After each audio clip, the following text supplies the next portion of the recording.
നല്ല വചനം പേജിലൂടെ നാം പഠിച്ചുകൊണ്ടിരിക്കുന്ന വളരെ അനുഗ്രഹിക്കപ്പെട്ട ഒരു പഠന പരമ്പരയാണ് അടിസ്ഥാന ബൈബിൾ ഉപദേശ സത്യങ്ങൾ, അതായത് പുതിയ നിയമ ഉപദേശ സത്യങ്ങൾ എന്നുള്ള ഈ പഠന പരമ്പര.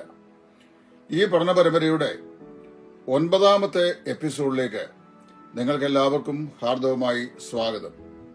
കഴിഞ്ഞ 2 എപ്പിസോഡിൽ, അതായത് 7ഉം 8ഉം എപ്പിസോഡുകളിലായി ദൈവത്തിന്റെ സന്തുലിത, അതായത് ദ ബാലൻസ് ഓഫ് ഗോഡ് എന്ന വിഷയമാണ് നമുക്ക് ചിന്തിക്കാൻ ഇടയായി തീർന്നത്. അതിന്റെ ഏറ്റവും ഒടുവിലത്തെ ഭാഗം, അതായത് അതിന്റെ 3ാമത്തെ ഭാഗമാണ് ഇപ്പോൾ നമ്മൾ ഇവിടെ ചിന്തിക്കുവാൻ ദൈവസന്നിധിയിൽ ആഗ്രഹിക്കുന്നത്. എന്താണ് ഈ ദൈവത്തിന്റെ സന്തുലിത ഇത്ര വിശാലമായ അല്ലെങ്കിൽ വിശിഷ്ടമായ ഒരു വിഷയമായി പരിണമിച്ചിരിക്കുന്നത് എന്നൊരു പക്ഷെങ്കിൽ ആരെങ്കിലും ചിന്തിക്കുന്നുണ്ടെങ്കിൽ, ദൈവം ഒരു ബാലൻസ്ഡ് ബീയിങ് ആണ് എന്നുള്ളത് നാം കൃത്യമായി ദൈവവചനത്തിൽ നിന്ന് പഠിച്ച് മനസ്സിലാക്കുന്നു. അതിന്റെ ഏറ്റവും ഒടുവിലത്തെ ഭാഗത്തിലാണ് ദൈവം മാറ്റമില്ലാത്തവനാണ് എന്നുള്ള ഒരു പ്രത്യേക വിഷയം ബൈബിൾ കൈകാര്യം ചെയ്യുന്നത്. എവിടെയാണ് നമ്മൾ വായിക്കുന്നത് ദൈവം മാറ്റമില്ലാത്തവനാണെന്ന്? ധാരാളം വാക്യങ്ങൾ പഴയ നിയമത്തിലും പുതിയ നിയമത്തിലും ദൈവം മാറ്റമില്ലാത്തവനാണെന്ന് കാണിക്കുവാൻ പരിശുദ്ധാത്മാവായ ദൈവം വിവക്ഷിച്ചിട്ടുണ്ട്. എബ്രായ ലേഖനം അതിന്റെ 13ാം അധ്യായത്തിന്റെ 8ാം വാക്യം, പുതിയ നിയമത്തിലെ ഒരു വാക്യം ഞാൻ പറഞ്ഞുതരാം. അവിടെ നാം ഇങ്ങനെ വായിക്കുന്നു: യേശു ക്രിസ്തു ഇന്നലെയും ഇന്നും എന്നേക്കും അനന്യൻ തന്നെ. അതായത് Jesus Christ the same yesterday today and forever. Yeshu Kristu ഇന്നലെയും ഇന്നും എന്നേക്കും അനന്യൻ എന്ന് പറഞ്ഞു കഴിഞ്ഞാൽ ദൈവം മാറ്റമില്ലാത്തവൻ ആകുന്നു എന്നാണ് എന്റെ അർത്ഥം. പല ആളുകളും വിഷയവിഭജനം ചെയ്ത് പഠിക്കുമ്പോൾ ഒരു കൺഫ്യൂഷൻ ഉണ്ടാകാറുണ്ട്, ഒരാശയക്കുഴപ്പം ഉണ്ടാകാറുണ്ട്. എന്താണ് ആശയക്കുഴപ്പമെന്നറിയാമോ? ഇപ്പൊ ഉദാഹരണം പറഞ്ഞു കഴിഞ്ഞാൽ, ദൈവം നിത്യതയിൽ തന്നെ നമ്മെ കർത്താവായ യേശു ക്രിസ്തുവിൽ തെരഞ്ഞെടുത്തു എന്ന് വിശുദ്ധ വേദപുസ്തകത്തിന്റെ പല ഭാഗത്ത് പറയുന്നുണ്ട്. അപ്പൊ പല ആളുകളും ദൈവത്തിന്റെ തെരഞ്ഞെടുപ്പിനെ തെറ്റായി ധരിക്കുവാൻ ഈ വാക്യഭാഗം ഉദ്ധരിക്കാറുണ്ട്. അതായത് ദൈവം നിത്യതയിൽ മുമ്പ് തന്നെ, അതായത് പ്രപഞ്ചം ഉണ്ടാകുന്നതിന് മുമ്പ് തന്നെ, നിലവിൽ ഒന്നുമില്ലാതിരിക്കുന്ന സമയത്ത് തന്നെ ദൈവം കർത്താവായ യേശു ക്രിസ്തുവിനെ എന്നെയും നിങ്ങളെയും തെരഞ്ഞെടുത്തു എന്ന് പറയുമ്പോൾ, നാം തന്നെ ഇല്ലാതിരിക്കുമ്പോൾ, പ്രപഞ്ചം തന്നെ ഇല്ലാതിരിക്കുമ്പോൾ, നിത്യതയിൽ വെച്ച് തന്നെ ദൈവം നമ്മെ തെരഞ്ഞെടുത്തു എന്ന് പറയുന്ന ആ വിശിഷ്ടമാകുന്ന വിഷയം അതെങ്ങനെയാണ് മനസ്സിലാക്കാൻ സാധിക്കുക?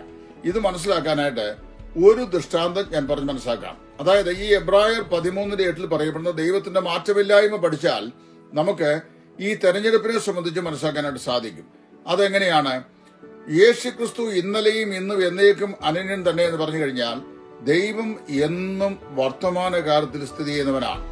അതായത് സമയം, കാലം ഇത്യാദി വിഷയങ്ങളുടെ സ്ഥലം, സമയം, കാലം, അതുപോലെ തന്നെ ഈ സ്പേസ് അല്ലെങ്കിൽ സ്ഥലം, ഇതിന്റെയൊക്കെ ഉള്ള പരിമിതത്വം ഉള്ളത് ദൈവത്തിനല്ല, മനുഷ്യനാണ്. അപ്പൊ ദൈവം സ്ഥലകാല പരിമിതികൾക്ക് അതീതനാണ്. ദൈവം സ്ഥലകാല പരിമിതികൾക്ക് അതീതനായതുകൊണ്ട് നമ്മൾ 24 മണിക്കൂർ കൂടുന്ന ഒരു ദിവസവും, അങ്ങനെ 365 ദിവസവും കൂടുന്ന ഒരു സോളാർ ഇയറിലാണ് നാം ജീവിക്കുന്നത്. അപ്പൊ നമുക്കൊരു ദിവസം എന്ന് പറഞ്ഞാൽ 24 മണിക്കൂറാണ്. ഈ ദിവസം ഇന്ന് ചെലവഴിച്ചു കഴിഞ്ഞാൽ നമുക്ക് കാലത്തിൽ വസിക്കുന്നതുകൊണ്ട് ഈ ദിവസം ഇന്നലെയായി മാറുന്നു. നമുക്ക് നാളെ വരാൻ പോകുന്ന ദിവസം നാളത്തെ ദിവസമാണ്. അപ്പൊ വാസ്തവത്തില് നമുക്ക് ഇന്നലെ ഉണ്ടായിരുന്നു, ഇന്ന് ഉണ്ട്, നാളെയും നമുക്കുണ്ടാവും. എന്നാൽ ദൈവത്തിന് ഇന്നലെയില്ല, ദൈവത്തിന് നാളെയുമില്ല.